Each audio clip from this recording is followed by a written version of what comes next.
Hello and welcome to Over Easy. My name is Randy and I will be the person talking to you today. I'm out here once again at my parents' house. I feel like I'm going to be out here a lot because it's just like my favorite place to be now.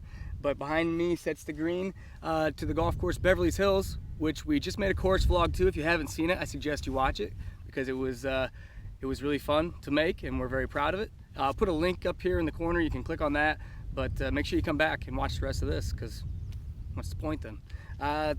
But I do want to mention though that right after we shot that course vlog, the next day I think my dad broke the course record to take it to 2 under, and then I came out the very next day and it's now 3 under.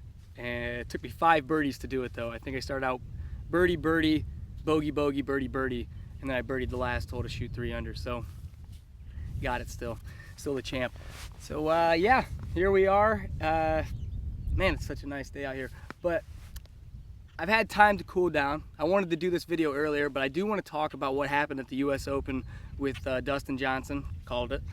If you watched my last episode, he was my pick, and he ended up winning in exactly the fashion I thought he would win. I thought he would putt well, I thought he would strike the ball well, and he came away with the victory at 4 under, which was 3 more than I thought he would shoot. But it was the manner in which he got to 4 under that was disappointing to, I think, a lot of people, and it kind of set the USGA back, in my opinion, a little bit, because it was such a circus show, the way that they conducted themselves with the ruling of his ball moving while he was addressing it.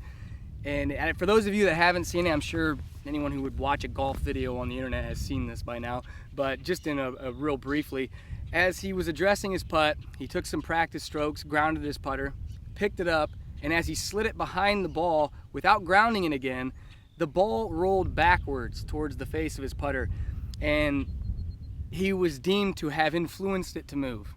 Now, if any physics majors out there can explain to me how not creating vibration with the club hitting the ground or any kind of movement like that, you can influence a ball to move, is beyond me. The USGA asked him, the officials in the group asked him if they believed that he made the ball move, to which he responded, no, I don't. And when they didn't take him at his word, that's where I began to get mad. And I've watched golf for 20 years, and this is the first time I've ever been angered in watching it. I was mad to the point where I was yelling things at the TV as if it could hear me. It was frustrating because golf is a game of integrity, and when a man calls an official over, because no one saw that ball move. I mean, Fox had to zoom in like 10 times to see the ball even slightly shift. So he called the officials over, called it on himself, said the ball moved, I don't believe I influenced it, and they're like, that's a penalty. That's bogus to me, because the guy had the integrity and to call them over to look at it, and then they don't take him at his word when he says he didn't. I'm rambling now. See, now that it's boiling, it's starting to come back to me, and I was very frustrated. And I think what upset most people, and even some other professional golfers, was the fact that they didn't give him the penalty immediately. Either give it to him then or don't give it to him at all, but to sit there and let him stew over it and say, we'll assess it at the end. I mean, right then I'm smacking myself in the forehead, and I'm like, they're going to do it to him again. You know, his caddy at Whistling Straits sets his bag in the sand, he gets a penalty for it, misses the playoff, but luckily he was able to conduct himself, and I think it proves that Dustin Johnson is an elite professional, and he should be. He is major worthy, because his mental game, I would have melted down, started breaking stuff, shaking antenna towers and stuff, and knocking out the cable. But he conducted himself, he played well, and he shot the score to win the US Open, and hats off to him, figuratively. Anyway, cool down. Let's move more into the regular scheduled program. It was fun to watch. I love the US Open, and it was absolutely spectacular, and I hope the USGA learns from that and then conduct themselves better in future tournaments. So, back to stuff that pertains to this channel in YouTube. I had posted, as I said before, a course vlog of Beverly Hills, and I just want to share this because not many people get to respond or feed through all the comments after the videos are done. But I get a notification every time I get a comment, and I love to read them. It's like my favorite thing. After I make a video, that's like the gratification. I get feedback, I get you guys' responses, and I absolutely love it. Please don't stop doing that, because it means a lot to me, and it keeps me motivated, and it makes me want to do more of these. So I'm reading these comments, and everyone's very positive. It's all very positive. And then I get this comment from Carol Smith. Randy, your dad says he would have talked more trash, but from past experience, you're usually crying by the 4th hole. He just didn't want to embarrass you. That's my mom. My mom trolled my comments on YouTube. And I don't know if any of you follow me on Twitter. It's @FriedEggsGolf. I shared a text message that I had with my dad that was pretty heated. I was pretty upset with him because I know he made my mom do that. That was his way. I told you guys, he's always digging at me mentally, trying to get back. So got trolled by my parents on YouTube. There's always a first for everything, I guess. So without any further delay, I threw the timer away. You guys told me to do it, so I threw the timer away. I'm just gonna start going here until I feel like it's gone too long. So I have quite a few questions. No way I'm getting through them all, but I'll get through as many as I can. So bam, diving right into it. Philly C asked, and this was a month ago, so I'm way backlogged. That's why I'm throwing the timer out. Philly C, why is the TaylorMade Preferred X the best ball ever?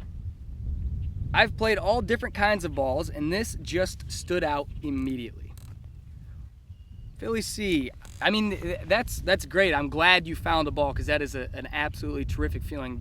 Unfortunately for you, though, it's probably going to change in like 6 months, because TaylorMade's going to come out with another ball and totally remake it, and you're going to hate it.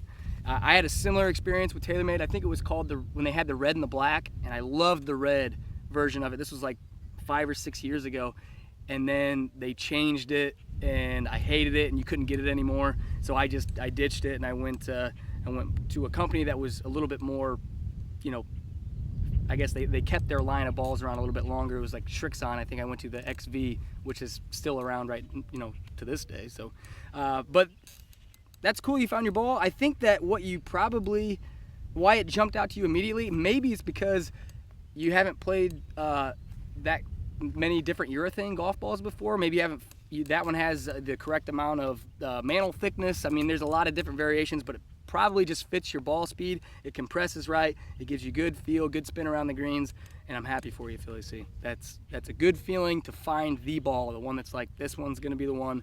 But like I said, it'll be off the shelves in like 6 months probably. So good luck.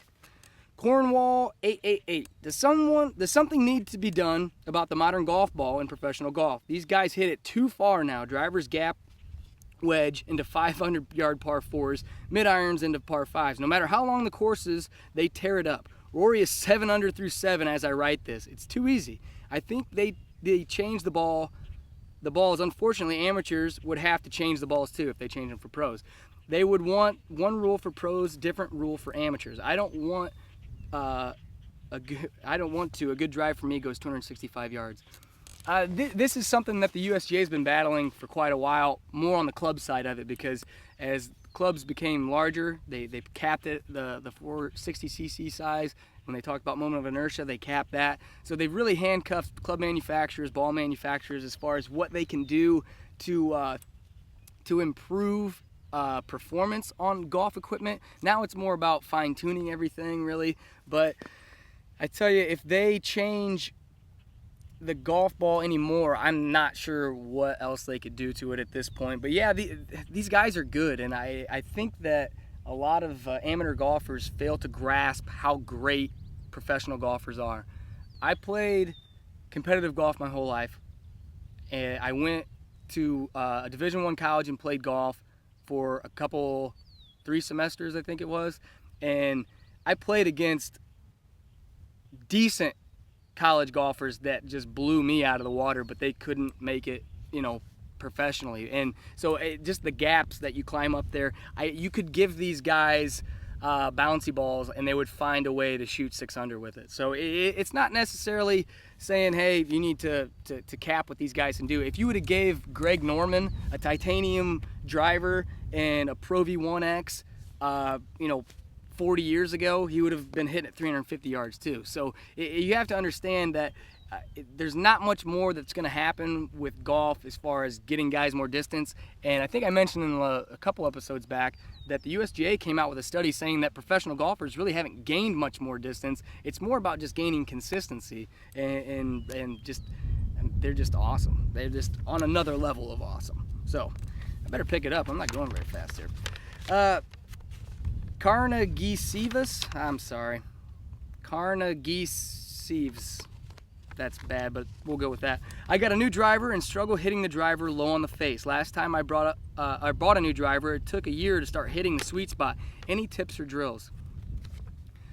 It depends how long the gap was between the last driver you bought and the driver you play now, because I find that the most common problem is that the length of the club tends to be different. So what you're really adjusting to is length, and that's one thing that has consistently gotten longer in the last 10-15 years is driver lengths have progressively gotten longer and longer. So I bet what you're getting used to is the length of it. If you're hitting it low on the face though, it could be because the driver's causing you to stand up taller, it's pushing you farther away from the ball. Obviously, I don't think adjusting tee height is going to do too much there. I think it's more the length of the club. So take that, measure it up against your old driver, see if there's a length difference. If there is, take it into a club fitter, have them cut it down to the appropriate length, make sure it's weighted out, decently, and try that out. You can try it by choking up on the driver first and make sure you're not, wasting your time. But that's where I would start. Andrea Echevarria is your big wingspan the reason you can pound it for a small guy? I am your height, but have T-Rex arms and have trouble reaching the 200-yard marker.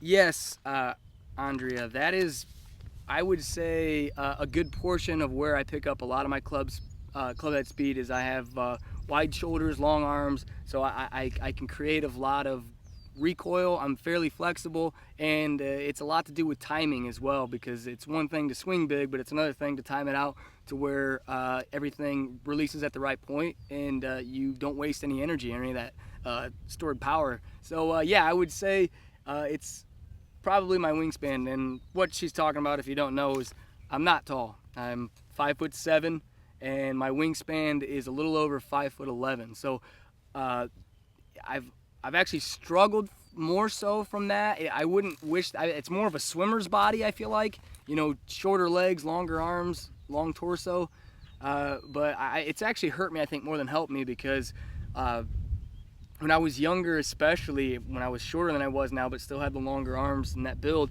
it was tough to find clubs short enough, because when I get into an appropriate posture, my hands are right around my knees, and you can see that when I play. So it had forced me to have to stand up a little bit taller to give myself clearance, and as you can see, I choke up quite a bit even on a standard set, but I never felt comfortable cutting them down, because the swing weight just goes crazy at that point. So yeah, wingspan's good for creating club head speed, but it can also be a deterrent as far as finding clubs that work for you. David, this is a hard name week or something. David Sikoriti. That's such an American pronunciation, but I'm sorry. Question. What was your what was your aha moment in regards to your swing? It was young, and I would say 12, 13, I would say 12 actually. And it was after reading a book with Jack Nicklaus. It was one of his books that he had written, and it was about interlocking, overlapping. It was talking about grips, and then that's when I started experimenting. And because I think everybody that plays golf starts out 10 finger, or at least you should, especially for younger kids. It gives them a little bit more control, a little bit more, like they feel like they have a hold of the club. But the aha moment was when the grip changed, and I tried overlap first, and I did not like it. It didn't feel comfortable. It felt awkward. And then when I went to interlock, and it just kind of clicked, and I went from more of a left hand weak, right hand strong, to both hands talking the same language here, and a little bit stronger on that side of the club. And at that point, everything just kind of made sense, and I felt that first kind of power swing where I turned it over and hit a draw, and it was like, that's how it should feel from now on. So it was when the grip clicked, that's when the swing started coming around. Jason Yoon. Hey Randy, how do you translate how to hit on the range onto the course? That's a great question, because I think a lot of people struggle with that aspect of the game, because I've had some stellar range sessions that have turned into very poor rounds, especially in my younger days when we would warm up before high school matches or college matches. I mean, I would just never miss a shot on the range, and then I'd go to the course and miss shots. So it's all about mental preparation. It's about when you're on the range, go through your pre-shot routine. Now, if you're out there just beating balls and you're trying to work through something, I understand. Everybody's been there. But if you're trying to prepare for something, a playing event, don't just hit, rake a ball, aim, hit, rake a ball. Take the ball, set it down, stand behind it, line it up like you regularly would, and make sure you clean the grooves of your clubs out.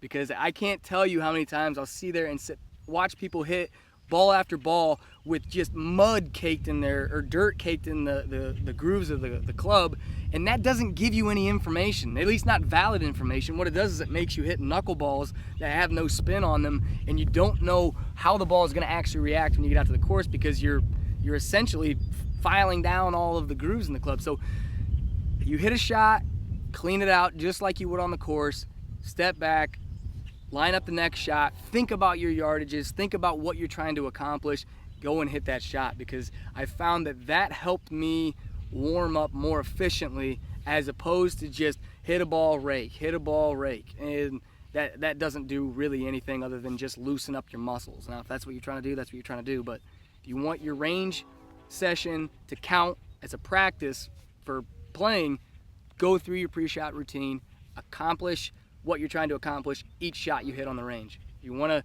hit a fade or a draw, or you pick a target, you want to work it in off that target, work it back off that target. It's just a matter of getting yourself focused before you hit each range ball. Very serious about that answer. So, Vincent Espinoza, can you put together another epic rap video like the Turbulator video? I feel like I get a rap video question every week, and I love it. I loved what Turbulators did for my channel, what it did for me. The first message I ever got on Twitter was after my rap video, the Turbulators rap video, and it was from Rick Shields. And I had no idea who Rick was at the time, but he messaged me and he's like, I think that what you have is cool and it's great, and I want to work with you on some stuff. And now I'm just like, I don't know who you are, so whatever. But it opened a lot of doors for me, and I promise you this channel right now would be absolutely nothing if it wasn't for Rick Shields and Peter Finch, because those guys have really opened the door for me as far as if they give me advice, they give me suggestions, they help me out every single opportunity they get, and they help spread the word on my channel, and I can't thank them enough. So Peter, Rick, if you're watching, thank you very much.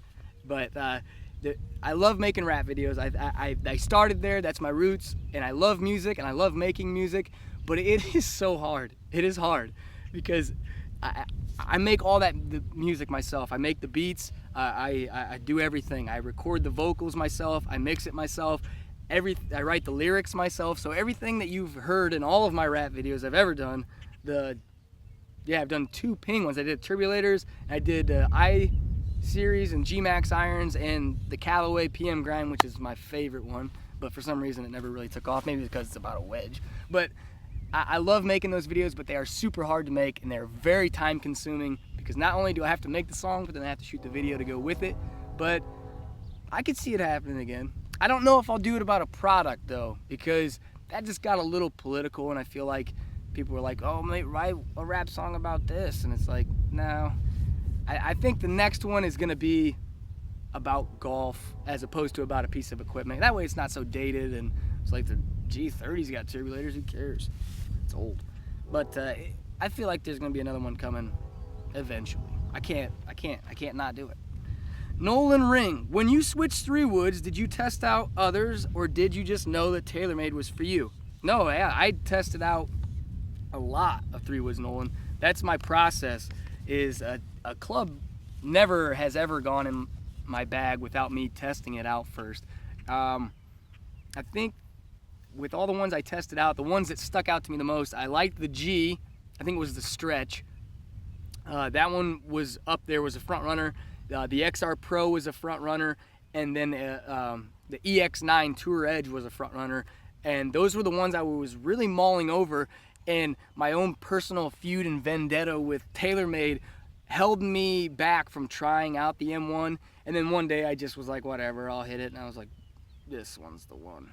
So it took me a while to swallow my pride and realize that, you know, I speak non-biasedly about this stuff, so I have to be non-biased.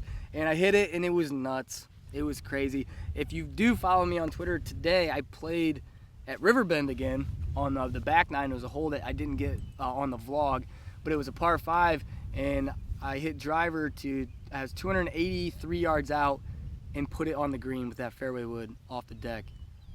And I'm gonna say that's bragging, because I am. That was amazing. I should not be able, at my size, to hit a ball off the fairway that far, but it does, and that club is crazy. The M2 I've heard similar, you know, discussion with. I just didn't like, I guess the M2 looked a little closed with the fairway wood to me, and I don't think I hit it, and it didn't feel as good as the M1. So yes, I tried out a ton. That was the winner. See, that'd have been like 10 minutes right there, so threw the timer out. Let's keep going a little bit. Jason Semler, what is your opinion about becoming a member at a golf course? Do you prefer to play different courses every time, or the same one over and over? In my opinion, playing the same course over and over would be boring and not encourage me to play more often. Well, Jason, I think it's based on the individual and the course, obviously, because if there's some courses here where I live that if I got to play every day, not only would it be phenomenal because they're amazing courses, but they would make me a better player. The courses that you play that are like your municipal, that are real short par 4s, real short par 3s, they might not make you any better, and it might get a little monotonous after a while to keep playing the same course over and over and over again. But on top of that, it has to do with the people.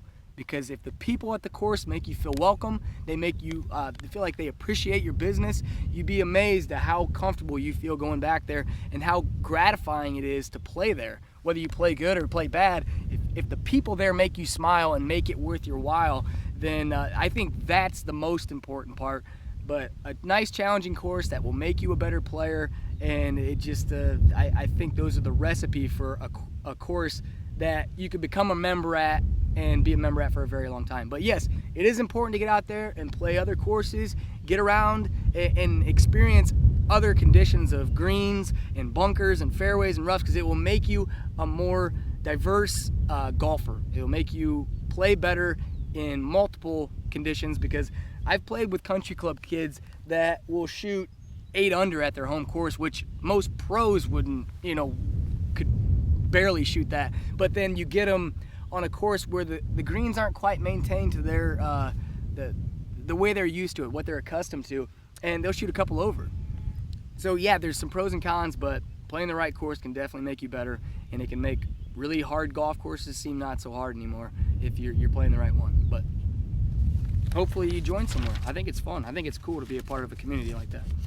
Skyboxer, along the lines of trying to get more people into the game, what are your thoughts on what courses can do to help that out? Now, Skyboxer goes on to talk about, I believe I cut out some of his question because it was pretty long, but about how, what I was addressing earlier, about sometimes golf has this old school mentality in the way they think and the way they treat members and the way they treat guests. It's like, unfortunately, golf is still a rich person's game, and I'm not afraid to say that. And I work in golf, and I see the people that participate in golf, and it's still a rich man's game. It costs a lot of money to start, it costs a lot of money to play, and it's just not something that the everyday person can do as often as they would like to do it. And it's sad, and it bums me out. Now, the thing that golf courses, I think personally, that can do to help this out, and they actually, just because the position I'm in, we get a lot of cool partnerships with golf courses and stuff like that. But a lot of times what they'll do when I take my daughter Elsie out, who's 3 years old, the older one will go to camps or go to school, but I'll have Elsie on my days off during the day, and what I'll do is I'll go out and I'll play 9 holes with her, and the golf courses will let her play for free. And that's awesome, because I'm just going out there and I'm paying 9 holes and to ride in a cart, because she's very small and I'd have to carry her if I didn't. But we go out, we play 9 holes, and it's awesome because I'm just paying for myself, but I get the company of her and I get the experience of playing golf with my daughter, and I wish more golf courses would do that. I think that if you're 16 years old and under, I think that you should play for free. Maybe that age is flexible, you go maybe to 14, but I say 16 because here in the States that's when we get our driver's license, and I think that's when kids should start getting part-time jobs and start working and helping out. But 16 on down, if dad takes you to the golf course and he pays his greens fees, the kids should play for free. If you have 2 or 3 kids, I don't care. The kids should play for free because that's our future. That's what drives this game. And if you have more people playing the game, you have more money coming into the game, and you have golf courses not struggling so much to stay open, where I hate it when you go out there and you play and you got a 10-year-old kid that's playing with his dad and they're charging him full greens fees or even a discounted rate. But let the kid play for free, and I think you'll see more parents come out there and start to play more golf. Even if they play 9 holes, I think they'll come out and they'll play more, and I think that will help the business exponentially. And that, and get rid of collared shirts. I think that's stupid. Yeah, I mean, if you think about why golf courses make people wear collared shirts, it's actually pretty disgusting, because they don't do it because for any reason other than they think it will help keep riffraff off the course. They think it will help keep this. It's so disgusting, but it'll help keep poor people away from golf, because it's like that guy doesn't have nice clothes, so he can't play here. I mean, that's really what that rule says. It's like, if you can't dress nicely, you can't play here. What does that mean? What is that? I don't understand the logic there. If someone that works at a golf course can, I mean, I'm not angered about it. I mean, I've worn a collared shirt my whole, I don't think I can play golf seriously without a collared shirt on. It just doesn't feel right. I feel naked. But if someone that works at a golf course could put in the comment section below, why do you make people wear collared shirts?